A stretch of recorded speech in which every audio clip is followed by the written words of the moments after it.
Welcome everybody to episode 5 of series 5 of In the Stiffs podcast. I'm really excited to be here. Dave, how you feeling? I'm really good, thank you, mate. Really good. Good. Something I've realised that we haven't been mentioning before we get onto the obvious absence today is we haven't been mentioning a lot of socials. What social media platforms are on? I know we're on Instagram, Facebook, Twitter. Anything else? LinkedIn? Don't know. You're the social media man. Mate, all I remember is how did he get in contact? What's the email? The email is inthestiffs@gmail.co.com. Is it not .com? Yeah, .com. .co.com. Yeah. inthestiffs@gmail.co.com.com. Yeah, we're back at it with the socials, aren't we? Yeah, so .com is it? Good, love that. Okay, obviously there's an absence today. I feel a lot more settled today. Don't feel like as stressed. Feel like everything's on time. Feel like we're prepared. Feel like there's an obvious reason. Mr. Aiston. He's not here. Yeah. He said something about, and I'm praying that this is like a bit of a joke, but I'm not so sure with him because he's so dry. He's saying he's turning the Christmas lights on. He did mention it. I don't know if he alluded to had to do something there with school, or he was actually turning the lights on, scraping the barrel. Mate, flipping it, aren't they just? Welcome, Mr. Sam Aiston. There'll be about, 0.5% of people? Yeah. Oh, yeah. Everybody would think he's an actor from Emmerdale or like an influencer or something. So he's not here. Can't be bothered, apparently, was the real reason. No, we've got someone better here, though. Go on, talk to me. Do you want me to do the big intro? Yeah, you're really good at it. Right, so this is scripted. This is Sam's script, by the way, as well. So thank you, Sam. Right, so Do it in a Geordie accent. No, I haven't got that, mate. All right. You know I'm not good at accents. Right. So we are joined by someone who is our youngest ever guest at just 17 years old. We filled out all the safeguarding forms, by the way. We have. So he has signed his first professional contract with Shrewsbury Town after being with the club since the age of 5. He's currently balancing the demands of education with the challenges of professional football. Today, we'll dive into his story, ambitions, and what life looks like for a young athlete chasing big dreams. Thank you for joining us, Isaac England. No, thank you for having me on.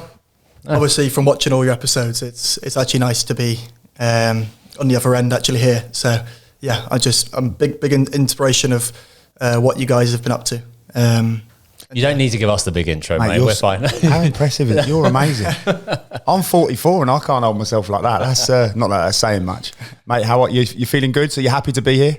No, definitely. I'm buzzing for it. Brilliant, mate. You've been escorted today because obviously you're 17. So You'll notice that we're not drinking beers. We're drinking tea. It's definitely tea in their eyes, is it? Yeah? Yeah, a cup of tea. And let the gaffer know any different.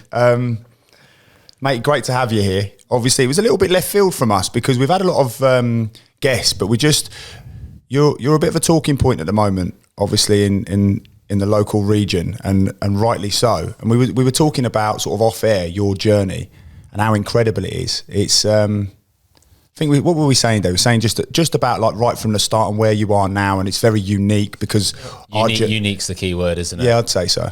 How much you've got to balance at the moment, but we'll get into that. Yeah, because what you're doing off the pitch is as impressive as what you're doing on the pitch. I think you've been quoted in a magazine article. Might have been GQ or something like that, as saying that the reason you got into football was just purely crossbar. Was the only reason. Your biggest inspiration? No, okay. Nothing to do with your company, no. No, so just talk to us then. What got you into football? Well, I'd say firstly, my brother. He's Eli. He's 2 years older than me. So obviously, when you got a brother similar age and he's walking about kicking a ball. Obviously, you want to follow him what he's doing. So even my mum says all the time, the first years when I was walking was actually just with a ball at my feet. Obviously, I can't remember that. That's what I'm being told. But then I'd signed up for some courses such as crossbar, like you mentioned. Obviously, that gave me the option to play with my brother, who is 2 years older. So I haven't necessarily, obviously, previously played with him. I can't play with him like in a typical age group. So to have the opportunity to play with him is like, it's fun. It's kind of what got me into it. Proper rough and ready boys come in, taking it around everyone, tackling the wall. Lads, concentrate on the ball. Try not to kick the other team too much. Stop fighting each other. Stop all of that. This is typical, bro. We were talking about brothers, weren't we, in the last episode? It hasn't. It's not. That's going to go out next week, isn't it? Well, in a future episode, we're talking about brothers and what a massive influence they are, especially older brothers. Definitely. Tough on you. I remember you and your brother getting stuck into each other and couldn't be on the same team. I was a younger brother as well. My brother's 3 years older than me, but I used to just get stuck in goal all the time. Like, Dave, go in goal, I'm going to take some shots. Yeah. And then so I was just there, just getting them. Then I was always the one then who would end up going in crying or something like that. I'd get a dead arm or something like that. Yeah, Let me save him. I was the younger brother, better than my big brother, who was good, but better than him. And he just used to give me a good hiding any time I always remember, it's a brilliant story. We were in the garden playing football, and you remember the washing lines that come up, and then they sort of branch out. Well, the top of the washing line had been taken off, and as we're running around, my brother's gone past one of my mates and he's like flying. He's in the garden now. He's getting towards the fence where the goal is. He's flying and he's like, gets past another one. As he's going past me, he's like commentating to himself. He glides through and then he doesn't see the pole sticking out of the ground and runs straight into the pole. Ambulance a whole lot. Like, literally done his nose. If you saw his nose now, you'd know why. But brothers, brilliant, aren't they? No, definitely, yeah. Brilliant. And then Shrewsbury Town, you went quite early into the Centre of Excellence, was it back then? From the age of 5, I got scouted by Gary Wharton, who was the scout at the time. And I went to, it's called, I think, Prees Academy. So I went to, I think I did 2 years there. Obviously gave me opportunity to train, twice a week. Like a satellite centre there, is it? Was it like sort of, yeah. Yeah. So good setup at Prees, isn't they? Yeah. No, brilliant, definitely. Facilities were brilliant. And so 5 to 7, sort of just running in the Prees, and then at 7 I was offered my first contract with obviously a professional club, Shrewsbury Town, and then I remember my first game was, I think it was Leicester City away, so it's my first ever game of like actual football.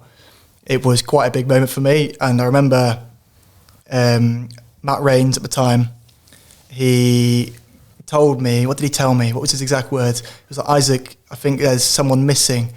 Could you step in? And obviously my instant reaction was, yes, of course. So I step in, and it was actually playing up, I'm going to say it was 1 year, so it would have been with the under 8s. Obviously Simon F7, under 8s. So, and I scored from a halfway line in my first ever game. Nice. So that was probably the moment that really got me into football. Obviously after almost doing that Prees, but like that was when one of my first big memories of football I can actually remember to this day. Brilliant. Scoring getting against to Leicester. wear the proper kit as well. Definitely, yeah. I used to find that at Centre of Excellence, you're actually wearing the kit. It's nothing better. And you'd first get that, like they bring it out, don't they? And you get to take off all the packaging. Yeah. Brilliant feeling, isn't it? Rustling through for the best number. Yeah, and it's important. Yeah. It's important, isn't it? Like as well for like young kids, like to feel like they've got a belonging and to have some aspiration. And like you say, that was the moment then for you when you just thought, yeah, football's for me. I'm ready to go. Definitely, I think that was definitely the turning point where I thought, this is what I want to do. And yeah, ever since then, I've kind of just gone with it, and I've loved it. Was it plain sailing then through the years? Just kept getting offered new contract, right the way up to YTSH. Sort of, but then I've been involved with Man United, Stoke and West Brom in that kind of where I think I'm going to say I was offered by Stoke and West Brom, but I decided to stay locally so I could manage my education. And obviously these are decisions, sacrifices I made at a young age, which looking back on it now, I think was probably the right decision. And I'm grateful, obviously, for Shrewsbury Town for believing in me and almost welcoming me, as you said, like me having a belonging here. So for me, at the age of 8-9 years old, to know that I want to be here at Shrewsbury, it says everything. And then you're Shrewsbury fan as well, then. Yeah, from young. Yeah, I've been to most home games and a few away games. Yeah. Well, we'll have to talk about that when we talk about five-a-side team at the end. See if you can squeeze a couple of them. Same for you, Dave. Weren't you sought after by Wolves early doors, but chose to stay at Shrewsbury? Yeah. So I got offered a trial at Wolves, like a 6-week trial, and I was at Shrewsbury at the time. I went and did a couple of weeks at Wolves, and I was like, nah, I want to stay at Shrewsbury. Not having it. Yeah, more because my mates were there. So I had like 2 mates who I went to school with, who were playing for the Centre of Excellence, and I was like, nah, I want to stay with them. I think my mum and dad were kind of urging me to, because they didn't want to be travelling up M54 every single day. No, yeah. They're training more often. Yeah. So you made the decision as well, but really, mum and dad didn't want to take you to Stoke, I think. Yeah. Mum and dad were like, no, I'm done with that. Yeah. I think it's hard, isn't it? Because when you've got what you would call so-called bigger club in terms of the present moment, so I imagine that Wolves would have been in a higher league than Shrewsbury. It's tough, isn't it, for parents, because you've got your son who's going, well, actually I want to stay with my mates, but they then also understand the magnitude of actually signing for someone like a Wolves or a West Brom or a Stoke or even a Man United. So it's a big call, isn't it, to stay put, because you might not ever get that opportunity again, but obviously it paid dividends for you, Dave, and obviously it's doing for you so now, Isaac. You feel as though obviously coming right through it must, when we talk about belonging, it must be a real sense of that for you. No, definitely. And I mean, at the time, so around that time, Shrewsbury were giving me opportunity to play up a year, at times a couple of years. So for me, playing, I mean, it's most minutes of most games at the time. Just playing Tuesday, Saturday, I didn't see or feel a reason why I needed to be anywhere else. I thought this was where I want to play, and I had the trust and the belief in the coaches around me, such as, for example, Charlie Musselwhite. So he was my, I think I'm going to say under-8s coach. So that's my first, almost coach at a professional club. And so for people who don't know, Charlie's the academy manager. So I think that's come in 10 years now. So obviously he's still here. He's now the academy manager, and that's kind of done a full circle. So it just shows the people who first started here still believe in me, and coming back to that point about having a belonging, and so just really appreciated of that. Yeah. Being happy is important. Definitely. As a kid. Yeah, massive. I think now we're both dads. Yeah. You see that, don't you? Oh, massively. You want yeah. the kids to enjoy what they're doing. Yeah, you got. There's a balance that. as a parent, isn't there, to want to them to fulfil their potential, but equally they've got to be happy. What you're getting at the moment is hopefully you're fulfilling your potential. Only the gaffer will know that, but you're also happy where you are and somewhere that's really familiar. So going back to the academy setup for you, were you, like when you were in the 15s, were you getting bumped up to the 16s, 17s in the youth team, or was it just one age group? Or because we got Sam, haven't we, and his boy Hugo, he's like 15 at the moment, and he's getting bumped up. So again, similar situation. So yeah, obviously similar to Hugo. Hugo's obviously, I think 15, 16. I think it's 15. Yeah, year 11. Yeah, so he's young. He's still young, isn't he? Young one. 15, playing with the 18s most weeks. Yeah. So when I was 15, I was playing with 16s. So I was only playing 1 year up at the time. But when I was 16s, that was when I kind of first broke through to the 18s. Yeah. And so would that be your year 11 in school? GCSE year 11. So, and then actually it was onto my first year scholar. So obviously I signed my scholar at the end of it, under 16s year. And that was obviously a big decision for me. Again, looking at the times and the decisions I need to make regarding the school, because obviously looking at now, I'm still doing my A-levels. So I was offered a 2-year scholarship, but then I also wanted to do my A-levels, and at the time I didn't know if I could do that. So it was one of them decisions I had to make, and thankfully I've kind of created, the school and the club have created a hybrid model, so I can actually juggle both my education and the football side of it. But if I go into the scholar year now, when I was a first year scholar, so last year, I was actually told at the end of the year that I haven't fulfilled my potential. So I actually had a difficult chat. It's hard to imagine, this was actually 5-6 months ago, that I'm nowhere near where I should be, as in where they see me potential wise. So that was a hard chat I had to have with Sean McAllister, you probably both know quite well. Yeah. So he's the under-18s manager, Sean. Under-18s manager. Used to play for Town. Great guy. So, and then, I mean, thankfully for me, I think it was Dominic Gape at the time, who's obviously in the first team squad. He got a concussion, and that was when I kind of got my opportunity to be in a matchday squad, and obviously just on the bench. And then thankfully away at Northampton Town, I came on last 10 minutes, and I don't think I've trained with the 18 since. So that's kind of where I've been. Obviously not too long ago, being told I'm nowhere near where I should be with the potential I have, to then obviously not training with them since is obviously it's a big thing for me. Nice. We'll get on to school, but just move it a bit or come a little bit closer, just so you're as close as you can be to the mic. Keeps going in that. Sorry, mate. Yep. Yeah, that's a brilliant thing again, isn't it? Like, you know, if you're someone like Hugo in Hugo's age now, and like, you know, Hugo's excelling at the moment, which is great, and Sam's like ruthlessly sort of saying don't get complacent and all that, all the things that you need at that age. But isn't it brilliant to hear for some of them lads coming through the academies now, to hear Isaac speak of, well, it was only 5 months ago I was being told that you're miles off it. You've got all this potential, you're not fulfilled. I even speak to my lad Wilson now. I say, son, I'm not bothered whether you're a binman or a stockbroker or a footballer. All I want you to do is fulfil your potential. Now, if it's one of those three, that's fine. But if you're going to be a binman, you'll be the best binman. If you're going to be a stockbroker, you'll be the best stockbroker. Footballer, best footballer. How good is that for these kids? Like, you hope that they listen to this, because now obviously you're flourishing. And again, I know we've spoken off air about you're not getting too carried away. But that's massive, isn't it, to hear that in 5 months you've been told that and made a decision and gone, right, well, I need to step up and go for it. Yeah, football's we always say that a week, such a long time in football. You can be told you're the worst player, get dropped, and then the following week you're back in the team and you're the best player. It happens so quickly. But another thing we talk about so much on the podcast is resilience. Yeah. And to face that at an early age like you've done, and the adversity. Again, I say it to my lads all the time. He lacks a little bit of resilience, bless him. Yeah. He can't take getting dropped and things like that. But being able to say, okay, yeah, fine, I'm not fulfilling my potential, but it gives you the kick up the ass that you maybe needed. Yeah. Maybe you were unaware of it and it's just brought it to the forefront of your mind, but then just how quickly things can change. Yeah. But you touched on your school there. I think it's really important we mention this, because I know what your day looks like now, or what your week looks like, and it's incredible. I can't imagine having to balance sort of two things like you're doing. But you went to, from year 9 in school, you went to Shrewsbury School. Yeah. Is that correct? Yeah. Great school, middle of the town. How have they helped you in this journey as well? Because I think it's easy to say the football club are doing this, but also you've got to have a school that's on board as well. So how have you found that? Definitely. I think I'm going to look at both academics and from the sport perspective.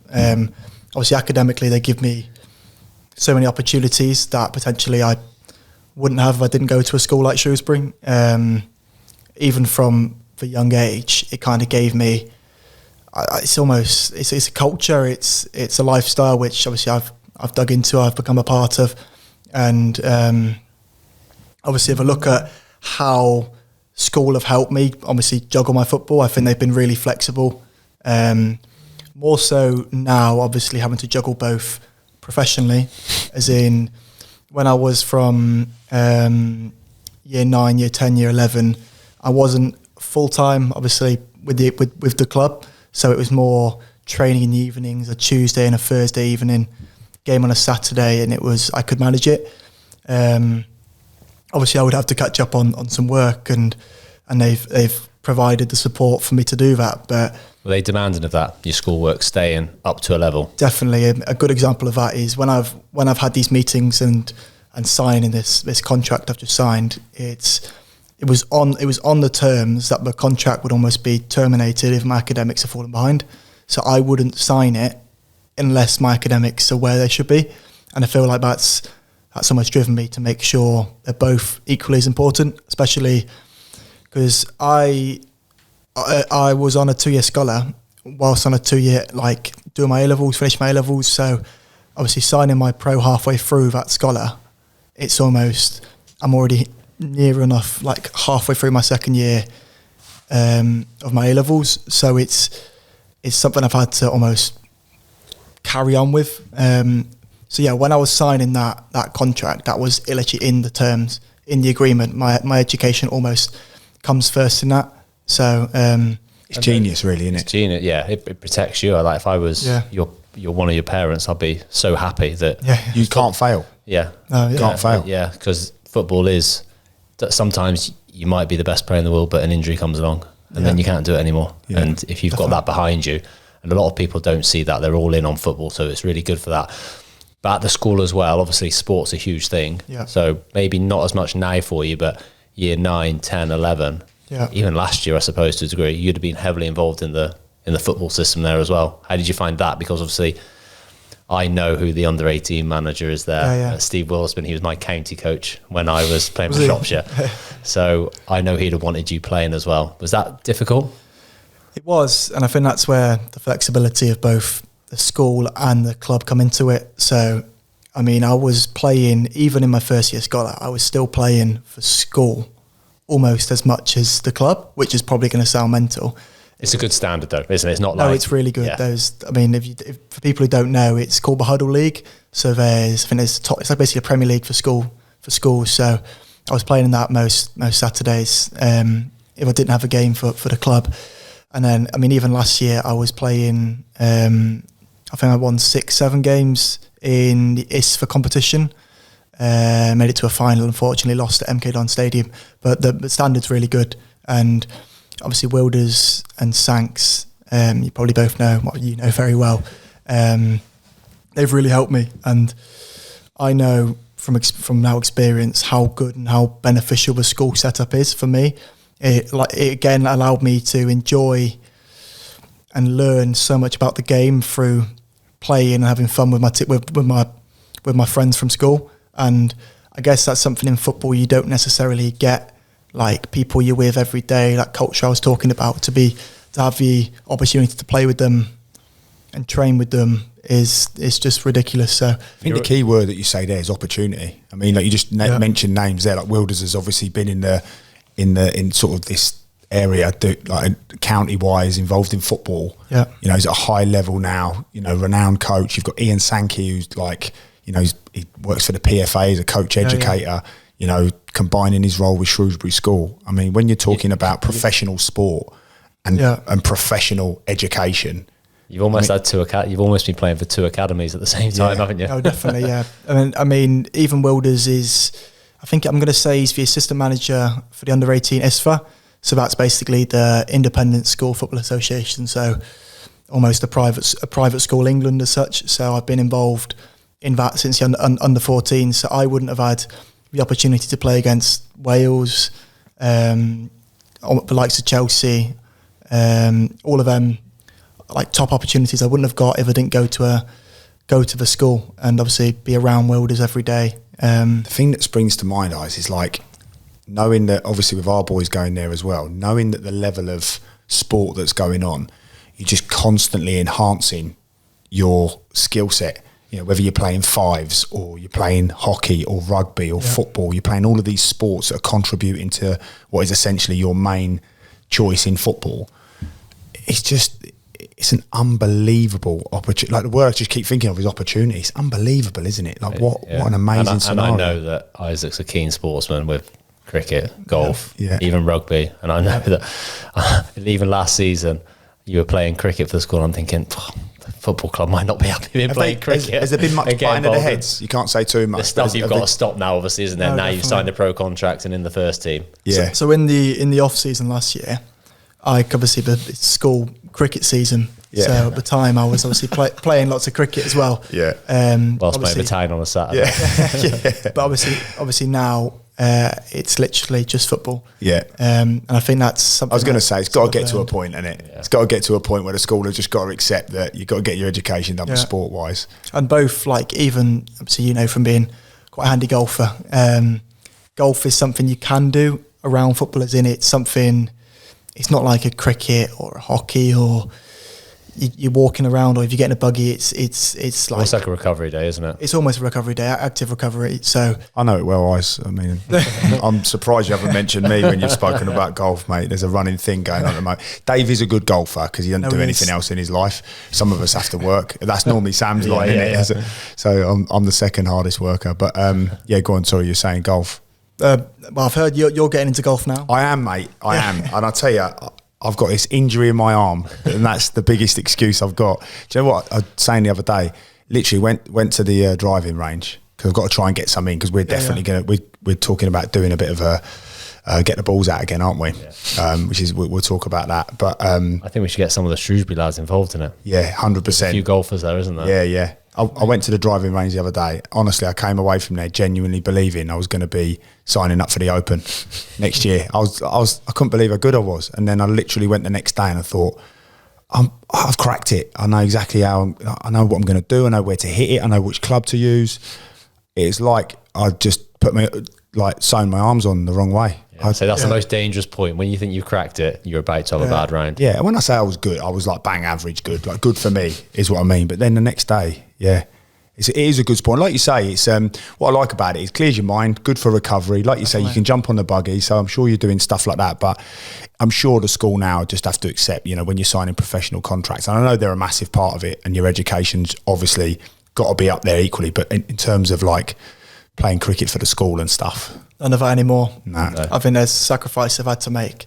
Obviously, I know from being, I need to now be almost professional. I mean, it sounds silly, but I need to... Not almost perfect, you have to be. I have to be professional as in... No Five Guys, mate, for you. No, exactly. I can't do anything. I think, obviously, when we're at training, obviously you guys will know from GPS data, there's so much they're trying to get into you and make sure everyone's covering a certain amount of distance.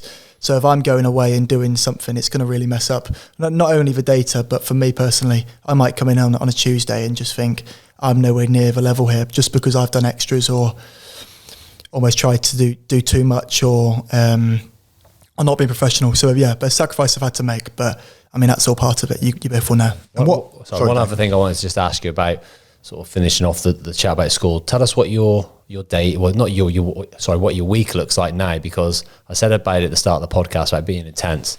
Yeah. You take us through a normal week of Isaac England, where you've just got a Saturday games. You've got no midweek games. What does it look from the Monday morning? So, okay, I'll give you like an actual proper schedule. So on a Monday morning, I'll probably get up at 7:20. So it's quite early. Until you have kids. Exactly. So you have a lie-in on a Monday morning. But so in for an 8:15 call over. It's at school? At school, into school, 8:15. 9 o'clock's my first lesson. I'll do 9 to 9:40, so my first period one.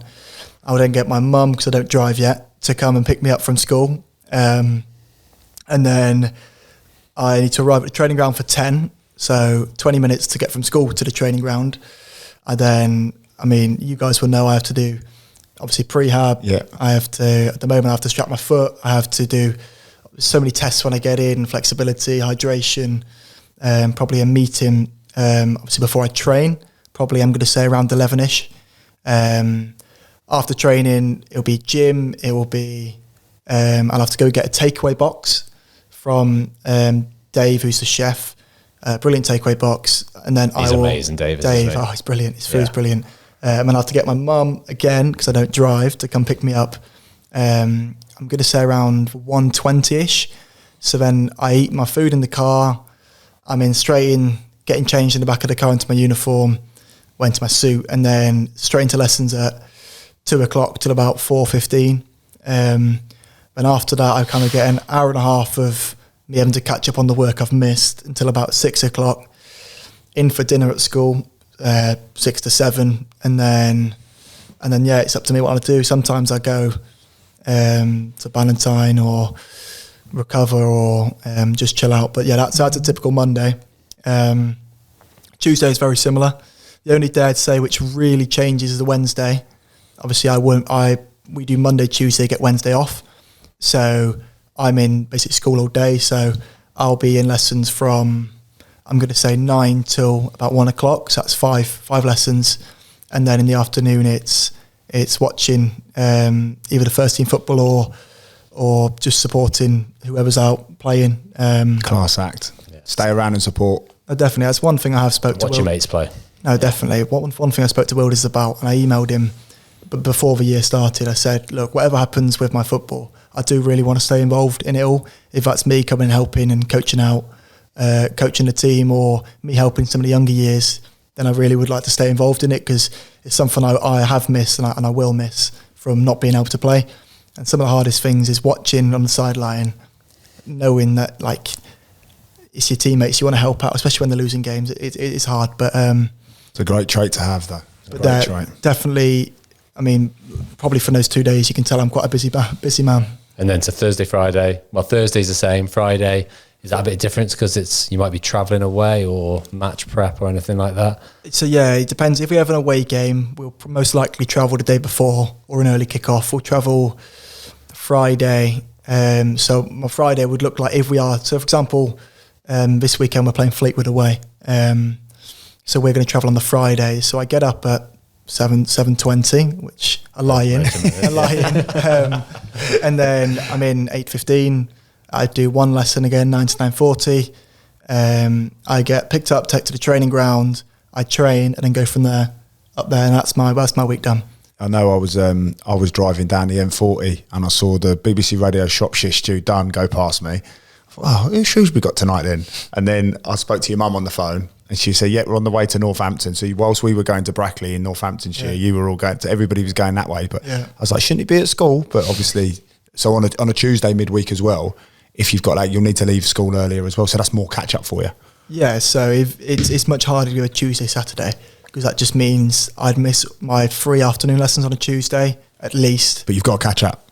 I've got to catch up, and it's almost the hardest thing for me is factoring in, for example, if we have a Tuesday night game at the Meadow, I'm still having to get up at 7:20, so I've got to factor in the sleep, what I eat, it's hard to sleep after games as well, isn't it? Oh, definitely. So night games, I really struggle. So yeah, you're not on your own. That's a typical footballer thing, isn't it? Like that's one thing I don't miss. After games, pumped up on caffeine, but adrenaline as well. Absolutely shattered, and then you're like, right, I'll get into bed, and you get in bed, and you just like can't go, can you? No, why did I make that pass? Yeah, How have I not scored that again? It's so wide up. Yeah, that is a lot, isn't it? Well, it's funny, isn't it? Because like it is a lot, and I think like me and Dave are similar. Like we like discipline, don't we? Yeah. So that routine, actually, sadistically, I quite like. Yeah, but that is hard for a 17-year-old. But say it's hard, it's going to stand you in such a great stead.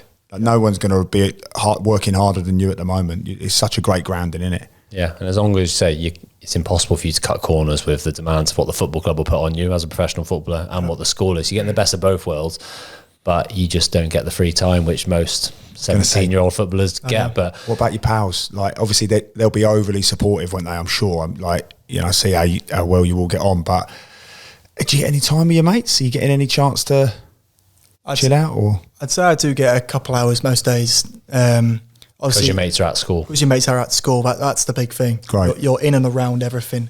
So I'm going to dinner with my mates. I'm a half an hour break where we go to quad. I'm with my mates. So obviously you're in lessons with your mates. So it's kind of a collective thing, and it's almost like football. We're all in it together. As in everyone's there to win and try help a team. At school, everyone's there to kind of get their A-levels and do the best they can. So the good thing is there's no time for nights out or girls. So you'll be able to stay on the straight and narrow. Yeah, keep having your lay-ins and stay away from the girls. That's the best thing. And then just your last thing on school. All your teachers are happy with. They're not happy, but they're supportive of you catching up on the work. They sort of work around your schedule for you as well, understanding that you're not going to be in every single lesson, but they'll get the work to you. Yeah, they're definitely very flexible. I think the rule I have to follow is I have to initiate things. They understand the situation I'm in, but if I don't email them saying I'm missing something, then almost it's on me. So I love it. I love that. I'd still get in trouble, even though they know my schedule. I still need to email and just make sure. It's like sometimes I need to leave at 9:30 rather than 9:40. I'd still have to let them know. That's brilliant. It's brilliant. That is going to stand you in the best stead for a 17-year-old to have that quality and that skills. Not patronising you because you're so impressive. Accountability. But it's incredible. There's Michael Phelps, the Australian swimmer. Is he Australian? Yeah, he is. He did it. No, he's American. How is he? Who's the Australian one? Ian Thorpe. One of those. Paul Hogan. Anyway, one of those two. I listened to a podcast with them and they talked about performance stuff, and they were asking about his childhood and swimming. And he said his parents were really supportive, but the one rule was he had to be at the pool for 5 o'clock in the morning. Really? But his parents would always take him, but he had to get his stuff ready and wake them up if he wanted to go. Whereas I thought it was amazing because I'm dragging my lad out of bed, saying, "Come on, mate, we've got to go. We've got to go. You got your boots ready? No." And then it made me laugh when we got to school the other week and Jack was getting out. Jack literally looked like he'd just been dug up, and Wilson looked like he'd been asleep for a fortnight. And they both get out and sort of just bump shoulders to say hello. They don't even say hello. Yeah. Then they walk in, but they can be where you're at. Yeah, I'm sure as well, though. Trait, though, isn't it? Obviously, spoken to your parents about it and how you're massively on the ball and you have to be. Accountability is huge, but it still must be tough sometimes. You still must be thinking this is hard work at the moment and just got to get through it. Got to get up, get to school. Definitely, I think the mindset I've gone with is it's kind of 3 or 4 months from now, and then this whole A-level thing's almost over. Absolutely. After my exams, so for me, it's just persevering for 3-4 months, and then knowing after that it's kind of not a free ride, but as in my schedule will start opening up. I'll have so much more free time, and obviously from hopefully when I leave school, I'll then find things that I want to do. Outside and off the pitch as well as outside of school. And as well, you're going to have to step up what you're doing with football, aren't you? We're only talking off air a little bit about where you want to be gym-wise and where you want to be at your ideal weight and stuff like that. They're things as well you can hone in on, aren't they? Definitely. Understandably at the moment you're developing, but it's like you say, it's just you'll be able to have that free time to sort of see the world a little bit more on a day-to-day basis, but also you'll be able to really then hone in on football 100%. Yeah, and decompress as well. Yeah. I think when you're young, I don't want to say it's easy because it's not, but you're so excited. It doesn't matter if you play a game, you feel fine the next day. You can just crack on with things and you just can't wait. Whereas you start to get to 19, 20, 21 and pressures start to come a little bit more as they naturally do. That's when you probably need a bit more time to yourself to decompress, analysis, all that sort of stuff, which is important as the training, isn't it? Make sure you're recovering properly and doing all those things. You don't realise it at the time, and I didn't have anyone telling me that. Again, different eras, but I think for you, knowing what, certainly Dave, being at the level he played at, but even with the level that I played at, knowing that recovery is just massive. Didn't realise at the time, took it for granted, probably didn't recover as much as I should, but when I did, the difference was massive. Yeah, and mentally. And like you say, recovery in terms of physically, but mentally as well. Yeah. Definitely, yeah. Being able to take that time out. No, wow. So obviously, training day to day at the moment, going in, is there anything like you were saying about your routine there of going, okay, well, I'm going in, I'm doing my prehab, I've got to do my tests like hydration and stuff like that. Then you're training, then you're in the gym. Is there anything at the moment, either the club or yourself, feel like you're really honing in as an individual skill set? Is there something particular in your game that you feel like you need to improve on? I know, of course, you'll be improving on everything, but is there something at the moment you're like, I need to get right at that? I think, obviously, from making the transition from youth to men's, has kind of identified, as you can imagine, obviously, me physically is adapting. So when I go in every day, I kind of need to make sure my body's right so I can almost cope with it. So, I mean, for me personally, that's foam rolling. That's me getting on the bike before training. At the moment, I'm having to even roll my foot out because I've got plantar fascia, yeah. Yeah, I've got signs of that. So, obviously, that's small things I need to do every morning. Things I'm almost trying to improve and actually work on.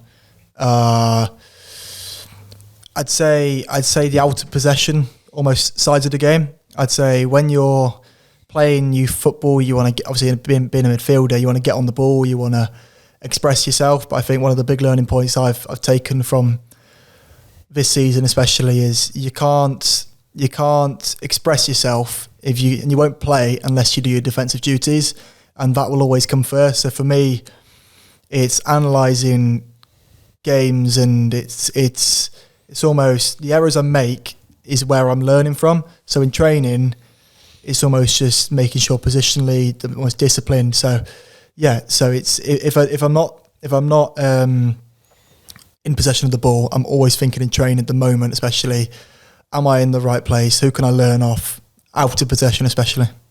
That's important, isn't it? Because as you get into adults football, and especially in the professional game, a manager will want to pick you because he can trust you. So regardless, there'll be fans out there thinking, why is Isaac England not playing? He's the best player, he's got the best left foot, most creative. But like you said, you've got to learn the other side of the game and become capable of that, because Michael Appleton will see that as so important, and we've had it all through our career. And I think even more so in the lower leagues, that you've got to have a player on the pitch who's a 7 out of 10 defensively in every single position, haven't you? You can't get away with switching off and things like that. Undoubtedly, it's the foundation of your game. Ultimately, how many players... I always remember a friend of mine saying to me about clips on YouTube of Lionel Messi, and he's just saying like it's Lionel Messi out of possession. You don't realise how, like, obviously they have triggers, but how hard he works and how reliable, and the work he does for the team. And all of the other stuff he does is partially irrelevant because he wouldn't be able to get on the ball if he didn't do these things. As a manager, I pride myself on my players being good out of possession and making sure that we have that basis. It's like building a house, it's your foundation. Yeah. Once you've got that, turn the ball over, lend a pass, get into your patterns. That's when, you know, that's probably where you'll play a lot on instinct. You know, you'll play to certain patterns, but that's what they'll know that you've got at the moment. Like Dave says, at 17, then you've got to know that they can trust you. And that out of possession is, you get that. I think the first names on the team sheet are the ones that you can trust without the ball. Yeah, and the great thing for you, Isaac, is that you're the best part of your game is what everyone else finds difficult, and that's being good on the ball, being natural to you, the way you receive it, the way you can see a pass, very difficult to do. And then you're looking for players like you in a game who can make a difference. That is undoubtedly the hardest thing to do in football. Well, some people can never achieve it. No, and you've got that, and you'll continue to develop and grow and become better at that. The side you need to work on, which you don't practice in youth football, you wouldn't have had to practice. You'd have been the best player in the youth team, you're the best player in your school team. So the defensive side is not important because they want you on the ball. But in adults football, that's something you can learn quite quickly. Get fitter, stronger, all those things you'll develop with age, but understanding the game. It's like balancing, like just things like the press, what type of press, a restart press, an open press, balancing off angle and support, compact and depth. You know, knowing that if you're playing in a, I don't know, if you're playing in a 4-3-3, I don't know what you guys are playing at the moment. If you're the 8 on the right-hand side. That's the thing. At the moment, we're actually playing a 2. So in my position, if we're playing a 2, singular, I think we're playing a 4-2-3. We have been doing, it's almost the out of possession is so important. You've almost got the 3 attacking. You 2 in there are... Sorry, hang on. I've got 5-2-3. Yeah, 5-2-3. Missing a player then. Yeah. The 2 in there are literally defensive roles first. And I think the gaffers nailing that down, saying your defensive duties comes first before you can express yourself. Yeah, that's excellent for you. And in that system, you've got to cover distance and you've got to be connected with your midfielder all the time, haven't you? Yeah. So that's defensively. You've got. But you look at the teams that struggle to play that formation, thinking like higher up. It's usually down to the midfield too, not being dynamic enough to get across the pitch, or not being connected and being a little bit rogue in what they do. And it's knowing that if the left-hand side of the 2 goes to press, that you have to balance off on that 45 degree, knowing then that one of the 3 up front are probably going to drop down vertically to support. And then as it goes out that other side, that he'll go and press, and you've got to jump onto that side, and then your man next to you, he'll come and balance off. And it's just knowing that, and like Dave says there, staying connected. It's the good thing is for you at the moment at 17 as well, of course you've got aspirations to be playing as much as possible, but even now, just like when you're sat on the bench watching, just be constantly looking at these lads, what they're doing, every movement, like why is he doing that, where's the ball? Not that we have to tell you that, like of course you're doing that already, but so important to get that side of it. I'm glad you said that because that, like Dave says, there'd be so many people who'll get the grasp of that, and then when the ball turns over, they haven't got that ability to be good enough with the ball.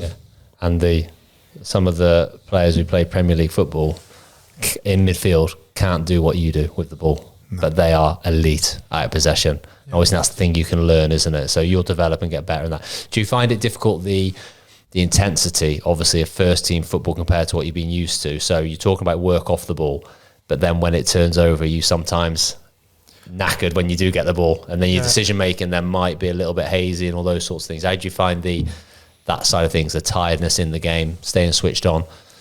I'd say it's definitely from a physical, for like my body point of view, it's definitely more intense. I think that the ground you have to cover, especially from playing in a 2, is much greater, and I think you can definitely feel it after games. The demand is such higher, and even when you're in duels against someone who's weighing 90 kg rather than 65 kg, it's so different. And yeah, I mean, it's one of them where you have to adapt. And obviously, I'm only 17, but I'm trying to make that step. And obviously, the demands on my body are big, but I'd say at the moment I am managing it. Yeah, mentally as well, it takes its toll during a game. If you're starting a game and playing 60, 70, 80, 90 minutes, staying switched on, because it only takes switching off for a second and the other team score. Yeah. You found that not difficult, but a big difference. Definitely. I'd say especially in games where, obviously this season potentially we've had less of the ball and we've kind of sat off. It's saying switched on for that amount of time, and it's not like in like under 15, under 16 games. It's basketball 6-5. Games are won in moments, and I've realised that. So you don't want to be the one who you let their number 10 run off the back of you, and then you're like, oh, he's gone. It's my man, and he's in on goal. So it's saying so switched on, and it's that concentration for a certain period of time, well, for the full 90 minutes. Yeah. One other thing I was going to say about that is talk about on the ball. What do you think's your best asset? What do you think is your super strength, which your kind of will get you in the team? I'd say I try not to change how I play from when I did in youth football to men's football. As in, I know lots of people might go into their shell and start playing backwards and sideways. I'd say what I've always done and is play forward at first sight. My first instinct is to play forward, and I always think that work from your striker down. The best pass is normally the furthest man forward. If I can get it to him, that's the best pass. So I'd say that's probably my best asset. Is I want to play forward. I want to make things happen. So if there's a pass potentially that could put someone through, I will always at least try it. So I'll never look at pass completion rate. I'll always look at chances created and almost how I'm supplying the ball into the forward line. The way we articulate it is like when you play the ball forward, it's a calculated risk. If you're playing sideways and backwards, you're inviting pressure, you're inviting a mistake. Like you say, play forward, run forward. There's no time for disappointment. If that ball gets intercepted or if it doesn't quite get to where it needs to be, you just got to keep doing it because that is what will open doors and create. So it's like such a refreshing mindset, isn't it? I'm constantly breeding their message. Be brave, be courageous, play forward, run forward. If you can't, get into the patterns. It's so refreshing to have someone of your age coming into a first team now and just thinking, I just want to play forward. I just want to get after it. You know, that's what the messages that you give to your kids, isn't it? When they're coming through and they're playing, you know, my lad just playing his Sunday league football or playing for the school. It's like, look forward, play football. And then I'm talking to like lads now playing in the National League and I'm saying, play forward, like get the ball forward, like get into people's feet, turn it round corners, create. And then if it doesn't come off, well, it will the next time. Yeah, I love it. I've never heard that before, where you say, look for work from your striker down. So striker's my first option, then it's my wingers or my 10s, then it's my midfielder. And then if that's not on and control, right, I'll go backwards and keep the ball. But it's refreshing. And I find that in football that can get knocked out of you at times, can it? Yeah. As a gaffer with that, is he breeding that mentality? I think as a team, obviously we have ways of playing. I'd say what he's kind of told me is he said, work on your strengths for 90%. So he said, I want you to play forward. I want you to get on the ball. He says, don't worry about that 10%. Just keep trying to make that 90% the best it can be. So for me, if that's where he said, literally just get on the ball, play forward, try and make things happen, be positive. And he said he kind of likes that almost that youthful, like fearless mentality. I remember you telling me a story about that, Dave, about when you were over the training ground working on your left foot. What was that again? Yeah, that was at Wolves, and I'd say this to him. A bit hopeless, isn't it? You working on your left foot. Yeah. I used to always look for marginal gains and professionalism and all those sorts of things. And after training one day, I just got a bounce board out just by myself, took a bag of balls and was just doing left foot bounce passes against this board. And the assistant manager, Joe Gallen at the time, came over to me and says, what are you doing, Edo? And I was like, I'm just working on my left foot. I just want to get it better so I can trust in the game. He's like, why? He says, you never use your left foot in a game. I was like, no, that's why I want to get it better. He says, that's not going to get you in the team. You having a little bit of a better left foot is not going to get you in the team. You need to be practicing, arriving in the box, heading the ball, scoring goals. That's your super strength. That's what you need to work on. Make yourself the very best at that and you'll be in the team. And from that moment on, that's all I worked on. I was different. I think at a younger age, you still have to be quite well-rounded, but still definitely work on that. And I was like 26, 27 at this point, all I worked on. But then all of a sudden, I started scoring 7, 8 goals a season, 9 goals, 10 goals. And it was all because of that, just every single day after training. So yeah, make your super strength like unstoppable, which is heading. Good piece of advice. Yeah, heading. Yeah. Heading the ball and left foot diag. Yeah. So no, it's good. And I've heard Mike Clapton speak after games, and when you've been playing. And I remember, what was the game where you played that ball over the top for the goal? So at home, he picks up by the dugout. Yeah, and he said after the game, which I think so good of him, the way he said there's not one other player on the pitch who could have played that pass, which is such a good thing to say about a 17-year-old. But then he went on to speak about what I love about him is he plays forward. Every opportunity he plays forward, and he's drilling you that in. But again, it's the hardest thing to do in football. So if you've got a player who can do it, keep doing it. And it's credit to Michael as well, or the gaffer, sorry. It's credit to the gaffer that he's not trying to take that out of you. Because I've played under a lot of managers that have taken really good players who want to be creative, want to be brave, get on the ball. And 2 weeks of being at the club, they're literally like this, flipping, like shaking in the corner, going, oh, can't play backwards. Do you remember when Gary Peters used to bring in the odd flair player? Oh. He used to just do you remember bringing in Ben Smith, who was unbelievable footballer, like a maverick. We had Gary Peters, our manager, who did amazing at the football club. If there was drop it in the corners. Oh, mate. If there was a five-a-side Premier League team, Smudger would have been in it, wouldn't he? Yeah. I mean, and we're talking, mate, like scary ability, like frightening, wasn't he? Yeah. Absolutely frightening. And he just literally just suffocated him. Like, he couldn't do anything. Chucked him on the left wing, didn't he? Yeah. It's just unbelievable, wasn't it? Unbelievable. And then I always remember going to watch, I'd just left Shrewsbury, but I'm really good mates with Ben Smith, and he'd signed for Hereford. So Shrewsbury then played Hereford at Edgar Street, and obviously he let Smudger go. He's, thinks he's a player and all this. Like, he's come up through the Arsenal ranks, Smudger, didn't he? And Hereford won 3-1, and he scored 2 goals, and he set the third one up with he's right-footed, a half volley outside of the foot, 50-yard pass that landed straight to their lad's foot. And I remember being sat with Stewie Whitehead, and he walked over to us and just put his thumb up as we were sat in the stands, and that's what he was like. He's just so good. But I remember one game at the Meadow, sorry, we're digressing from Isaac here, but Ben Smith, big diagonal ball to him. He stood out on the left wing right next to the dugout at the old game Meadow, and he's controlled it on the full, but like in a Cruyff, so when you put your back leg behind it, he's controlled it in the air, with that little Cruyff touch, drops dead. Gary Peters was fuming. And I think I was on the bench that game. He's like, get warm, Dave. Off I go running, just because he's done that. It's an immaculate touch, but hated that, didn't he? To a point, he done it like with me as well, because I was a centre half that liked to play. Yeah. And I always remember in training we're doing 11v11, and we'd just been working on smashing it in the channel. That's all he wanted to do, get the ball as far away from the goal, wasn't it? He was a bit of a dinosaur, bless him. But well done, Michael Appleton. Yeah. Encouraging it. Absolutely. Yeah. I dropped the ball into Stow's chest, and he stopped the training session. What are you doing?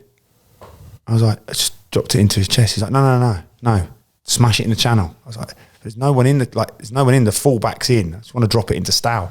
No, not doing it.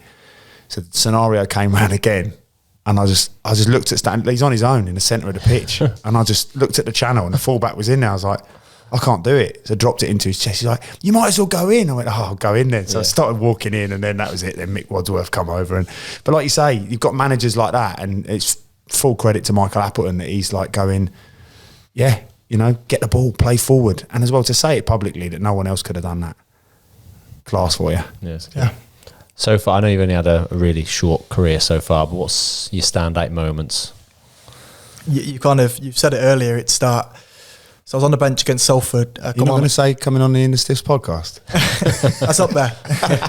But so I was on the bench against Salford in the league, and at half time I get brought on, and I think it went down as the 46th minute was my assist. So I think just we're 1-0 down at the time, obviously warming up at half time and coming in listening to the gaffers team talk, and how almost aggressive and how passionate everything was in there, to come out and almost get an assist in the first minute. Obviously for me, hearing the crowd, it's kind of, I'm going to say my first assist in the league. That for me was quite a big moment. So, and just hearing and that roar after you almost playing a part in the goal was just brilliant. So definitely the best moment. You got a song yet? Well, it's any of the England ones firstly. And then it's he's one of our own, obviously, because I've been here since I was 5. You nicked it off Edo. That's a good one. It's a good one. It's a good one to have. Sort of looking at the past and present here. Sorry, Dave, you're the past. Very much so. Yeah. Very much so. The new Dave Edwards. The new Dave Edwards. That's a good thing. I take that. Definitely take that. Good answer. The way you play, Isaac, obviously technical midfielder. Is anyone out there who you would consider to be a bit of a role model for you, or you try to develop your game on? I'd say when Thiago, I think it's Alcantara, when he was playing in the Premier League, I love watching him for Liverpool. And then obviously more so I've been looking at the likes of Rodri and stuff, just from that like out possession, positional discipline, just trying to learn things off him.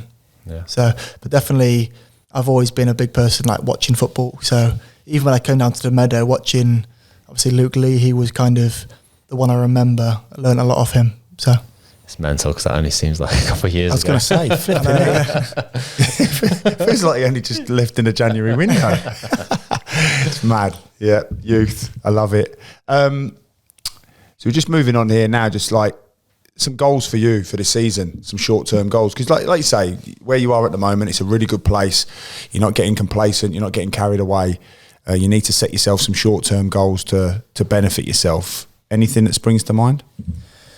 I don't want to go and say something outrageous, but then I also want to set like a reachable goal. So I've always been told not to go get too high, not to get too low. So I'm going to say I think I've made 14 appearances now in men's football. I'd like to get that north of 30 by the end of the season. In the short term, obviously I want to be playing. I want to break. Obviously I've had a few games now out of the squad, so I want to get back in the squad. And when I do, I want to make sure I stay in the squad and be a part of the 11. And obviously also short-term goals, positions in the league. I want to help the club do as well as they can. Mate, such a good answer.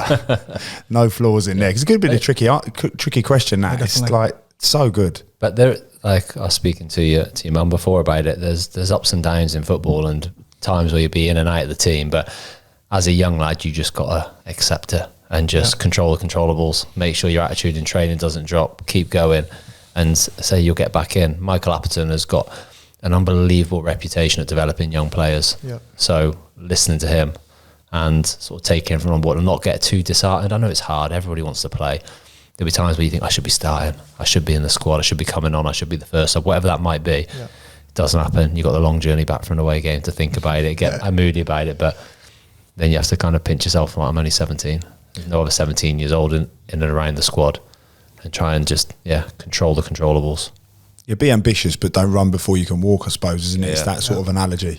Like you say, you don't want to get too carried away by coming on a podcast and saying, oh yeah, I want to be the captain by 18 and I want to be doing all of this, all of that sort of stuff. But what you do want to do is, like you say, I think they're really ambitious but realistic goals, and I think they're really healthy. I think if the manager was to listen to this, he'd be really enthused by that, and everything else that you've said, really. And you don't need to voice those long-term ambitions, but in yourself, you've got to have that belief that I'm going to be a Premier League player.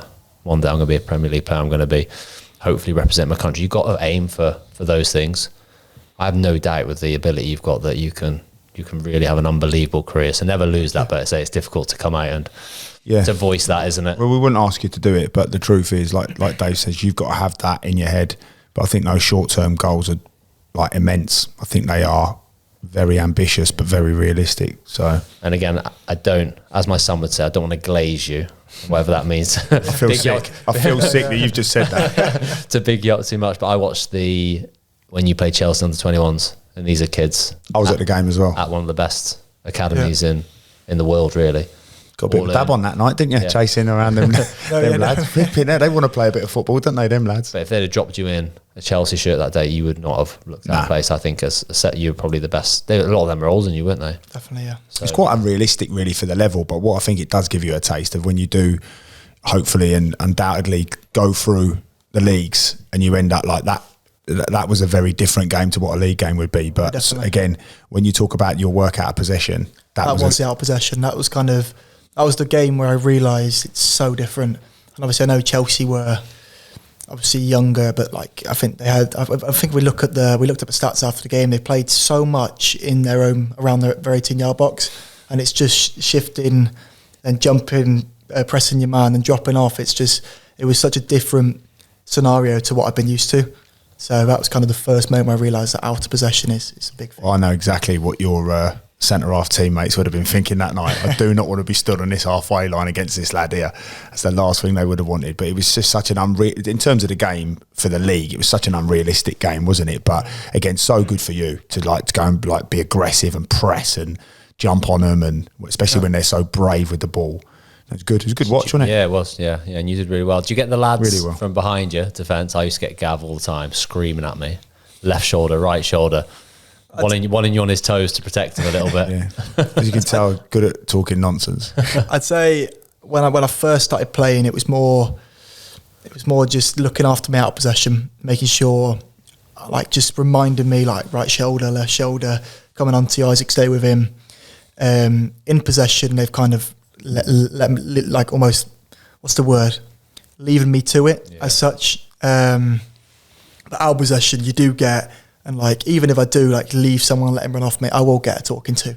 They will let me know, and I do like that. Like, I don't want them to think, oh, he's 17, I can't say something to him. Like, I want to be treated like one of them, especially when I'm playing. I don't want them to have any sympathy, thinking, oh, he's 17, he hasn't learned it yet. If I've done something wrong, let me know. It's the only way I'm going to learn. So I can tell you now, every young lad I've played football with that has that mindset has always gone on and done well. Like, straight from the bat, like, just having that mentality of, like, I don't want to be treated any different. Don't talk about my age. If I need a rollicking, give me a rollicking. If I'm not holding up my end, no one cares whether I'm 17 or 37. If you've got that mindset, honestly, that, like, the world's your oyster. I honestly believe that. Who are the big talkers in the team? Like, from on the pitch, organising, making sure everyone's at it?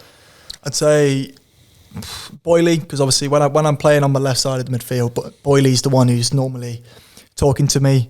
Now that Stubbsy's gone into the middle of the three, he's been very vocal. Example is against Northampton Town, I came on for the last 10-15 minutes and I tried to play a ball in behind and I've completely messed it up, and he's the first one to let me know. He just said, like, Isaac, with all due respect, that's so.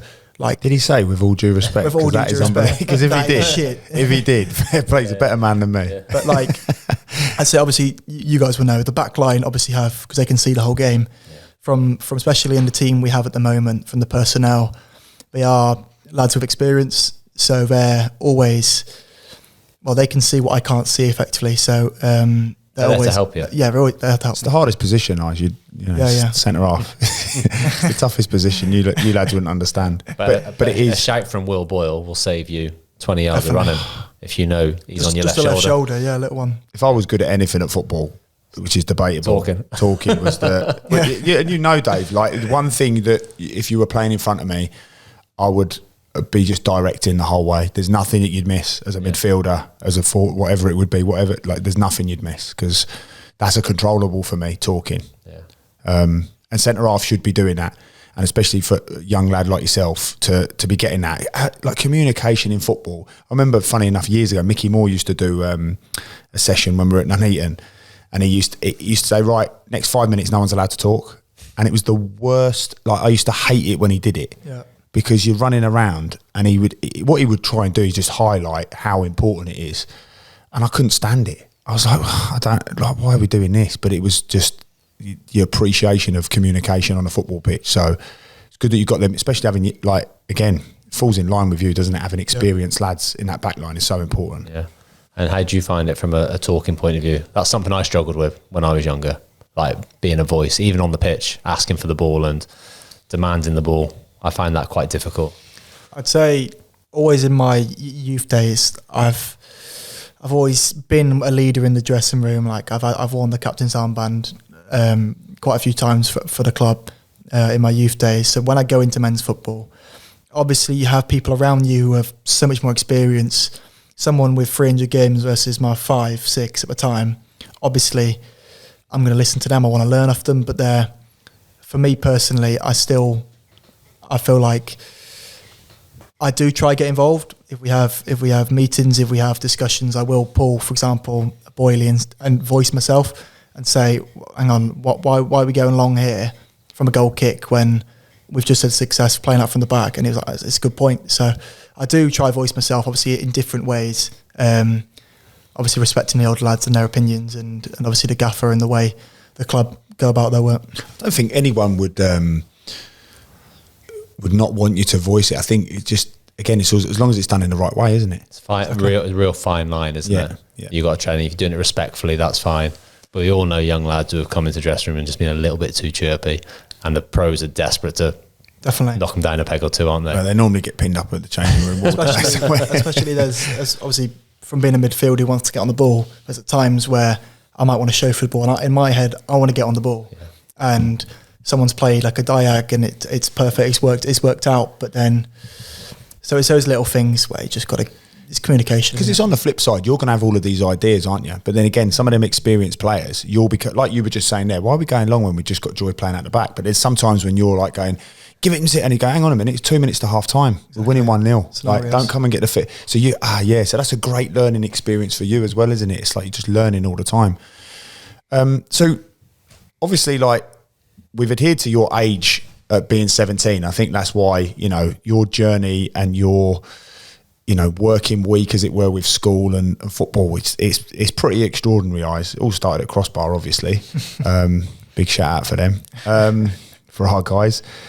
What advice would you give now to some of them lads coming through the academy? If some of the things where you felt like you have been a bit like your plantar fasciitis at the moment, you're having to overcome that. It's something like a little niggly thing.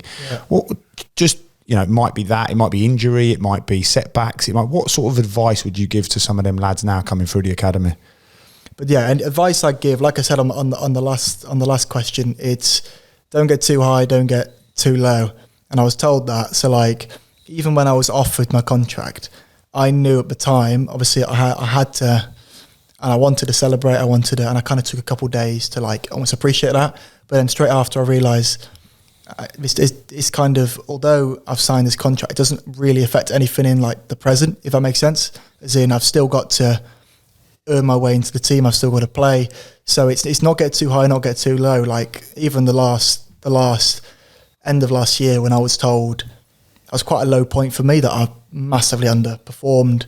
I wasn't as consistent in games as they would have hoped. And from my under 16 year where I was kind of excelling to kind of drop off, was obviously it was a hard time for me. But then a couple of weeks later, from being, actually another point is in my first year, lots of the lads went out on loan.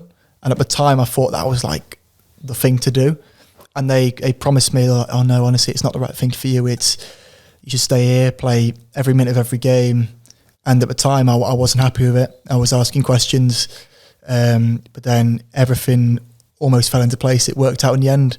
Although these lads were playing men's football, I was the one up there training with the first team here.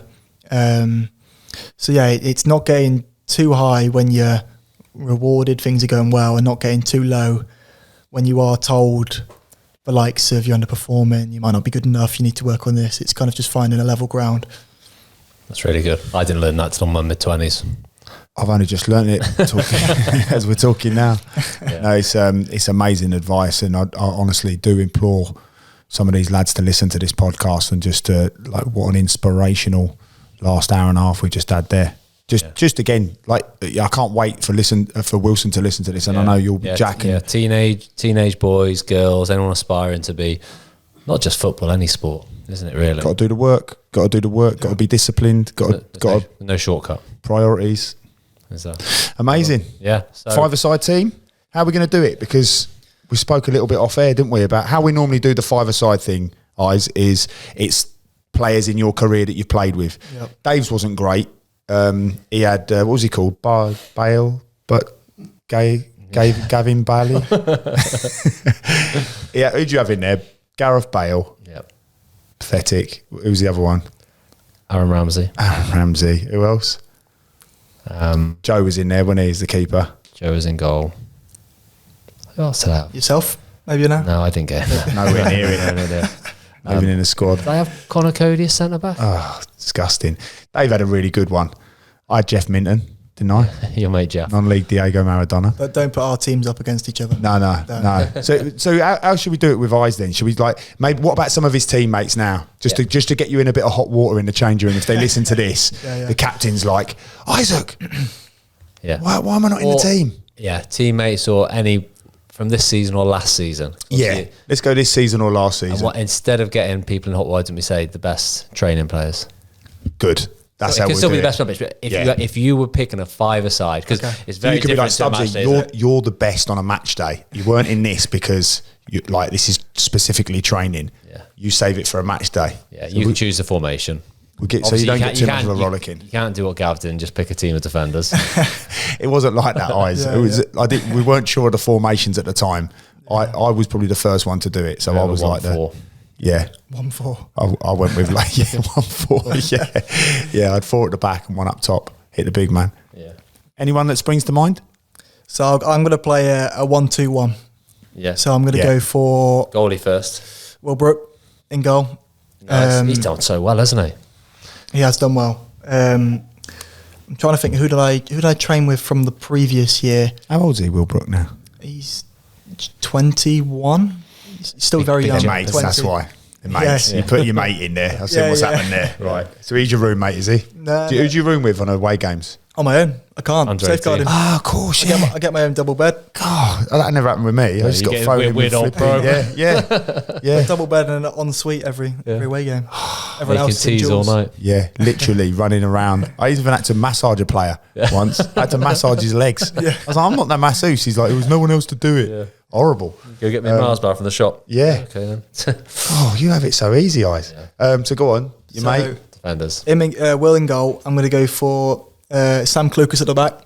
In Good defence, choice. obviously I playing think he's probably my favourite, Sam Klukas. Lefty, Good innit? player, isn't he? at the level he was at. Just probably one of the players I've learned so much from. Obviously, I know he's playing left wing back. Even in training, just learned so much from him. Lefties are the besties. I don't know. I hadn't seen him a lot previously live, and I went to watch him at Shrewsbury, and I just thought, yeah, I'm having him. I like him. Cultured. Obviously, I know he's been there and done it, but class. Yeah, cultured. I'm gonna throw So you playing him at the back? play him at the back. Oh, this is gonna be a Attacking techie team. This. We talk. What about your out of possession stuff, Eyes? Come on, you. 5 sides. We'll score more than them. Yeah, love it. I'll have Ismail Kabia on the right side. Yeah. I think having that pace down the right hand side, and I think he's genuinely going to have a brilliant career ahead of him. And He's done well, hasn't he? even training just start that. I mean, we talk about super strength. I mean, his super strength is so strong that it's almost you need him in your team. You know what I mean? So I got Will, I got Clewy, I got Cabs. I trained with him a couple times, not much, but I'm going to put Dan Uda up top. Yeah. I trained with him a couple times. Just the way he went about it, even in the finishing drills, everything he did was just bottom corner, just simplicity, back of the net. So Left foot, right foot. yeah, Pin and roll. Yeah, so Loves a pin and I roll. didn't train with him much, but I definitely just remember. It's a shame for you he's not there because he's a great person to learn off. His attitude is just Great person. isn't he? fantastic. Yeah, brilliant. And for the last one, I'm gonna throw myself in there. Yeah. Nice. Throw myself in there on I the love left side. that. So You good in 5-0s, yeah? Bit of you, isn't it? Yeah, a On bit the of ball. balance. you're going to get some stick off the lads here. I am, yeah. If the gaffer's listening here, he's going to be pulling out the last few strands of his barnet. He'd be like, "What? Hang on a minute, you can't do that." Yeah, I like it. Yeah. I'd have put myself in mine, but the lads weren't having it. It's fuming. That's amazing, mate. Thank you so much for coming tonight. Thank you. I think this is going to be a brilliant listen back. Yeah. Really good. I say it all, Fans will love it, but then also everyone, wouldn't they? so informative, and like you say, kids coming through the academy, any teenagers aspiring to be involved in sport, understanding how important education is, how hard you got to work. Talk about perseverance. We talk about just being rock solid as a person. Really good. Credit to your mum and dad, mate, and your brother. Obviously, credit to the school, credit to the football club. Is a really good thing going there. We need to wrap it up. He's got to be up at 7:20. Yeah. He's got a lane in the morning. That's a lie, isn't it? Mate, thanks so much for coming. thank you. Brilliant. Socials, Gav? Yes, Instagram, Facebook, At In The Stiffs. Twitter, @InTheStiffs, and then you can email us. Like, what can I email us though? Any questions, any topics they want us to talk about, Oh, I and love any that. guests they would like us. Yeah, and any to stories that they want us to be retold, or anything any memories that they've got of, I don't know, player coming out the ground and had a funny encounter, or someone in a stand. Like, email inthestiffs@gmail.com. Had some brilliant emails. A lot of people emailing, talking about how they benefit from our stories on resilience and perseverance, and just working hard, making sure that you're not getting too low, not getting too high. Some good emails that we've been getting. Yeah, thank you. Yeah. Yeah, thanks to everyone. Right, thanks for listening. have a good one. See you at 7:20.